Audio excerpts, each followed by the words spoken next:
Hello friends, எல்லாரும் எப்படி இருக்கீங்க? இன்னைக்கு நம்ம வீடியோவில் ஒரு சூப்பரான ரெசிபி தாங்க பார்க்க போகிறோம். அது என்ன ரெசிபி அப்படின்னு பார்த்தீங்கன்னா, மசாலா சப்பாத்தி. பொதுவாகவே நம்ம வீடுகளில் சப்பாத்திக்கு குருமா இல்லைனா சப்பாத்திக்கு தால் இந்த மாதிரி சைட் டிஷ் வச்சு தான் நம்ம சப்பாத்தி செஞ்சுருப்போம். சைட் டிஷ்ஷே இல்லாமல் ஒரு சப்பாத்தி செஞ்சால் எப்படி இருக்கும்? கொஞ்சம் டிஃப்ரெண்ட்டாக வேணும்னா இந்த மசாலா சப்பாத்தியை ட்ரை பண்ணி பாருங்கள்.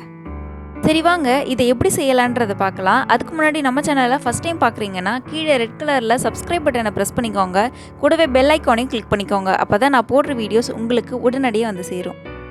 ஃபஸ்ட்டு இதுக்கு தேவையான பொருள்கள் என்னென்னு பார்த்துடலாம். முதல்ல சப்பாத்திக்கு மாவு எப்படி சாஃப்டாக பிணைஞ்சு வைப்போமோ அதே மாதிரி செஞ்சு வச்சுக்கலாம். அடுத்ததாக அரை மூடி தேங்காவை குட்டி குட்டியாக நறுக்கி வச்சுருக்கேன். இந்த டிஷ்க்கு மெயினான இன்க்ரீடியண்ட்டே தேங்காய் தான். இஞ்சியை நல்லா தோல் சீவிட்டு சின்ன சின்னதாக கட் பண்ணி வச்சாச்சு. இஞ்சி பூண்டு இதெல்லாம் சேர்க்கறதுனால இது ஒரு ஹெல்த்தியான டிஷ்ஷுன்னு தான் சொல்லணும். குழந்தைங்களுக்கும் பெரியவங்களுக்கும் தாராளமாக கொடுக்கலாம். அடுத்ததாக ஒரு 15 பல்லு பூண்டை தோல் உரித்து எடுத்து வச்சுருக்கேன். அடுத்து 1 டீஸ்பூன் அளவுக்கு மஞ்சள் தூள், அடுத்து 2 டேபிள் ஸ்பூன் அளவுக்கு குழம்பு மிளகாய் தூள், 1 டீஸ்பூன் அளவுக்கு உப்பு. அதாங்க இதற்கு தேவையான பொருட்கள். வீட்டில் இருக்கக்கூடிய பொருட்களை வச்சு இந்த மசாலா சப்பாத்தியை ஈஸியாக செஞ்சிடலாம். எப்படி செய்யலான்னு பார்க்கலாம் வாங்க.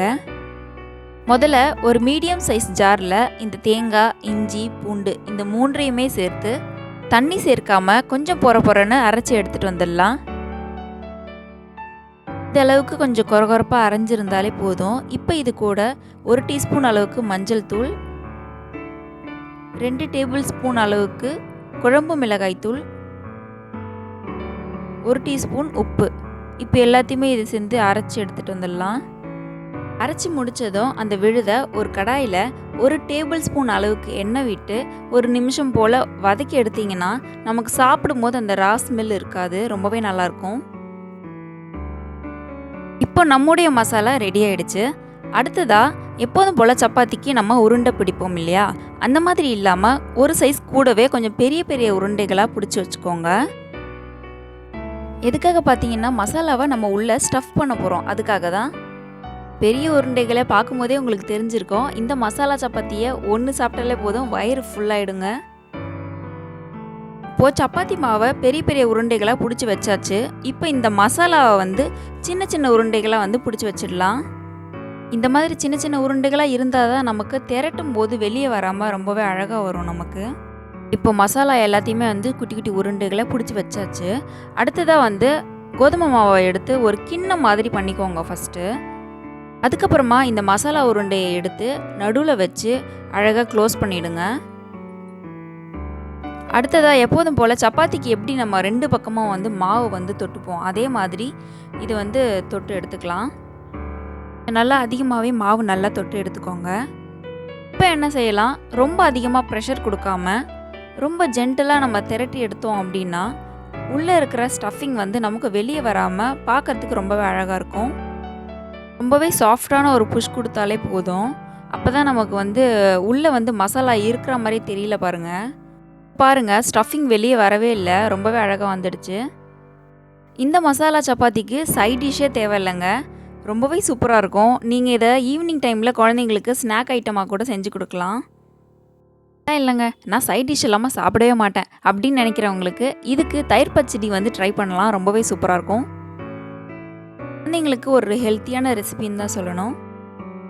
இந்த சப்பாத்திக்கு இன்னொரு பேரும் இருக்குங்க. அதுக்கு பேர் என்னென்னா கார சப்பாத்தி அப்படின்னு சொல்கிறாங்க.